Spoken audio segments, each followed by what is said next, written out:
The police knocked on my door as I stood in my underwear, before my closet, trying to pick out a well-coordinated outfit for the day.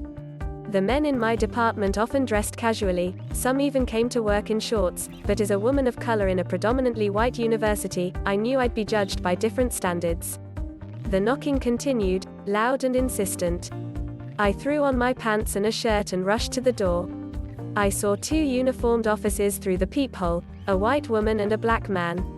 I cautiously opened the door. "Good morning, ma'am," the woman said. "We received a call that there was shouting coming from inside your apartment. Are you all right?" "Yes, I'm fine." That's weird," I said. "I'm the only person here and I haven't heard any shouting. May I come in and look around?" The woman asked. "I want to make sure that you are not being held against your will." The caller said they heard voices shouting and they thought a woman was in danger. "I want to make sure you're not being trafficked." Startled, I had no idea how to respond. Part of my brain said, "Don't ever let cops in your home unless they have a warrant. They could plant drugs, something, charge you with a crime." On the other hand, I didn't want any trouble with the police. If I put up a fuss now, would they brand me a troublemaker and harass me in the future? I let the officers inside. The woman looked through my apartment quickly. It was small and mostly empty. I had recently moved to North Carolina for a tenure-track teaching position and I was still unpacking. There was a foot-high stack of flattened cardboard boxes on the floor. The woman returned and said, "There's no one." She turned to me, "Thank you." I wondered if they went around to the other apartments, asking if the inhabitants were trafficked or in distress.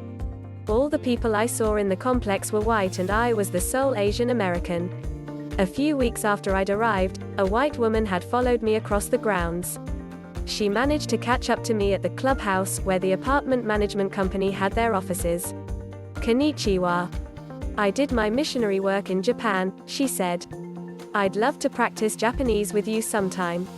"I'm Chinese, not Japanese," I said, which I knew was really more information than she deserved, but it just came out of my mouth. Had some of my neighbors seen me walking on the grounds and assumed I was a trafficked woman, a sex worker, because I am Asian? The fact that Asian women are punished for the ways white supremacy hypersexualizes our bodies is not unfamiliar to me. I was 13 or 14 years old when white veterans first started coming up to me to tell me stories of the sex workers in Asia. When I complained to my mother, who was white, she would get angry at me for complaining.